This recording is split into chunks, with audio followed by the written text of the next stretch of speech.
Assalamualaikum warahmatullahi wabarakatuh. Kaifa halukum anak-anakku kelas 4. Apa kabarnya kalian hari ini? Semoga kalian dalam keadaan sehat walafiat. Amin ya Allah ya rabbal alamin. Ahlan wa sahlan, selamat datang kembali di video pembelajaran. Hari ini kita akan belajar akidah akhlak. Namun sebelum belajar, mari kita berdoa bersama-sama. Bismillahirrohmanirrohim. Allahumma inni as'aluka ilman nafi'an wa rizqan thayyiban wa amalan mutakabbalan. Amin. Mata pelajaran akidah akhlak kelas 4. Pelajaran 4. Akhlak terpuji, hormat dan patuh. A. Hormat. Pada pembahasan mengenai hormat ini akan meliputi pengertian hormat, ciri-ciri sikap hormat, dan perwujudan sikap hormat. 1. Pengertian hormat. Hormat menurut Kamus Bahasa Indonesia berarti A. Menghargai, takzim, sopan atau khidmat. B. Perbuatan yang menandakan rasa khidmat atau takzim. Selain kedua arti hormat tersebut, kata hormat dapat diartikan dengan suatu sikap yang mengakui keberadaan orang lain dan tidak merendahkannya. Islam melarang seseorang meremehkan orang lain hanya karena usianya lebih muda, lebih miskin, lebih rendah jabatannya, dan karena latar belakang sosial keluarganya. Lihat dan baca Allah berfirman dalam surat Al-Hujurat ayat 11. 2. Ciri-ciri sikap hormat. Sikap hormat seseorang memiliki ciri-ciri sebagai berikut. A. Tidak meremehkan orang lain karena status sosial, harta, usia, dan sebagainya. B. Menerima nasihat dan saran dari siapa saja. C. Tidak memaksakan kehendak kepada orang lain. D. Tidak merasa paling benar. E. Tidak menggurui apalagi kepada yang lebih tua. Nah, anak-anakku kelas 4 itu tadi pengertian hormat dan ciri-ciri sikap hormat. Sekarang kita lanjutkan ke nomor 3, yaitu perwujudan sikap hormat. Di sini ibu mempunyai sebuah cerita tentang keluarga Pak Hasan. Keluarga Pak Hasan adalah keluarga yang bahagia. Andi dan Nisa adalah anak-anak Pak Hasan. Di rumah Pak Hasan tinggal pula seorang nenek yang sudah tua dan pikun. Walaupun anggota keluarganya banyak, mereka selalu hidup rukun dan saling menghormati. Anggota keluarga yang muda menghormati yang lebih tua. Begitu pula anggota keluarga yang tua menyayangi yang lebih muda. Jika ada masalah, diselesaikan bersama dengan bermusyawarah. Mereka saling menghargai ketika terjadi perbedaan pendapat. Jika setiap orang saling menghormati, hidup akan terasa tenang dan tentram. Tidak akan terjadi pertengkaran, permusuhan, dan perkelahian. Semua hidup rukun, damai, dan bahagia. Tidak pernah terdengar kata-kata kasar dan keras. Tidak ada yang mau menang sendiri. Semua orang saling mengasihi dan menyayangi. Orang yang tidak mau menghormati orang lain, hidupnya akan sengsara. Tidak ada orang yang akan menyukainya. Kepada sesama teman juga kita harus saling menghormati. Teman yang mengakui kesalahannya, kita harus mau memaafkan.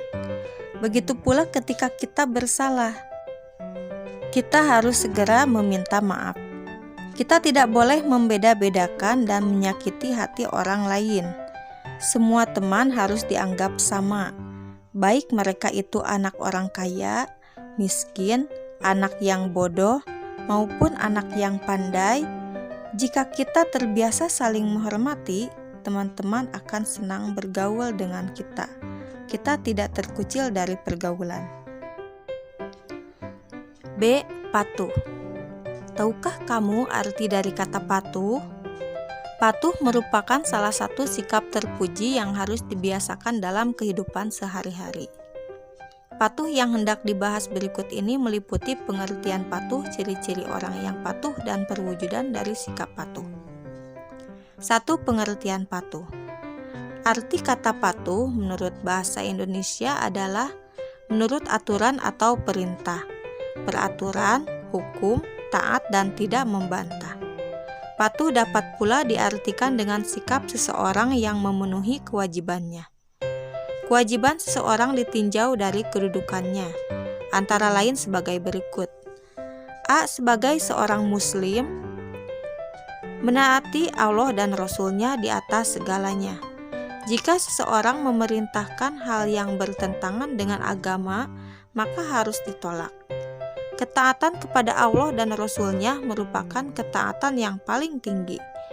Allah Subhanahu wa Ta'ala berfirman dalam surah An-Nisa ayat 59, yang artinya, "Wahai orang-orang yang beriman, taatilah Allah dan taatilah Rasul-Nya, Nabi Muhammad SAW, dan ulil amri atau pemegang kekuasaan di antara kamu.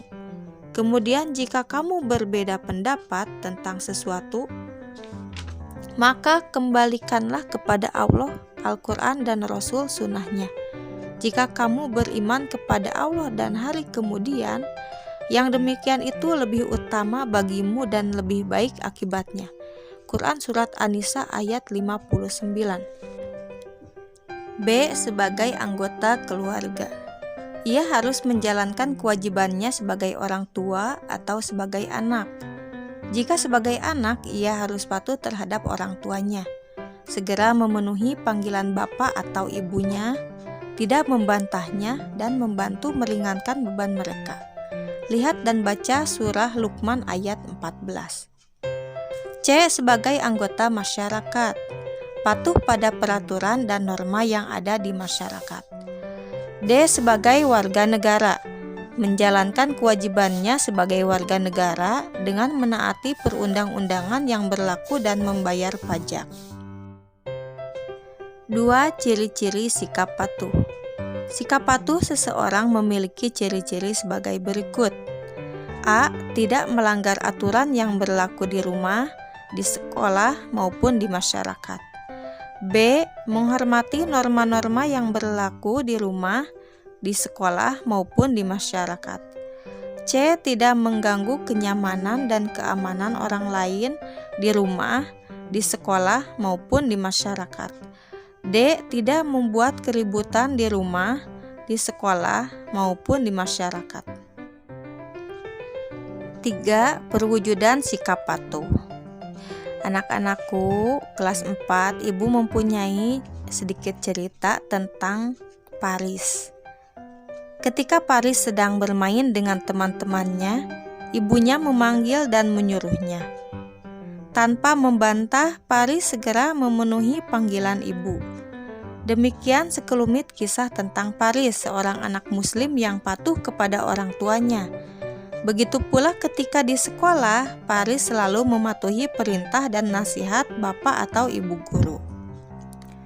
Patuh pada perintah dan nasihat orang tua merupakan akhlak terpuji. Ketika kita membiasakan bersikap patuh dalam kehidupan sehari-hari, orang tua akan semakin sayang kepada kita.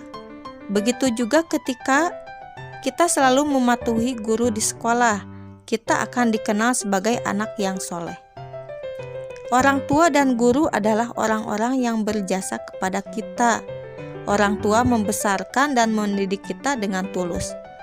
Mereka ingin melihat kita menjadi anak yang baik dan menjadi orang yang berhasil. Nasihat-nasihat yang diberikan kepada kita berguna demi kebaikan kita sendiri. Begitu pula dengan jasa guru yang diberikan kepada kita. Guru telah mendidik kita dengan penuh cinta dan tulus di sekolah. Oleh sebab itu, kita harus mematuhi nasihat dan perintah orang tua dan guru jika ingin hidup kita berhasil dengan baik di kemudian hari. Sebaliknya, anak yang tidak bersikap patuh kepada orang tua dan guru adalah anak yang tidak baik. Anak yang suka membantah perintah dan nasihat orang tua dan guru tidak akan berhasil meraih cita-citanya. Jadi, bersikap patuh kepada orang tua dan guru merupakan kewajiban.